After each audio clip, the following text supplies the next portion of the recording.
आज स्वामी सांगतात, तुला जे हवं आहे ते तुला मिळणारच आहे. तुझे प्रयत्न वाया जात नाहीत. तुझं मन दुखतंय म्हणून देव शांत बसलेले नाहीत. ते फक्त योग्य वेळ बनवत आहेत. तुझ्या आयुष्यातून अडथळे शांतपणे दूर होत आहेत.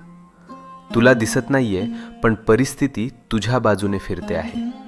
ज्याला तू डिले समजतोस ते खरं तर प्रोटेक्शन आहे. तू विचार करतोस, मीच का स्ट्रगल करतोय, हे माझ्याच आयुष्यात का होतंय? कारण स्वामी तुला तयार करत आहेत. तू जे मागितलं आहेस ते मोठं आहे, आणि मोठ्या गोष्टी मिळायला मन, विचार आणि आत्मविश्वास तयार असणे गरजेचं असतं.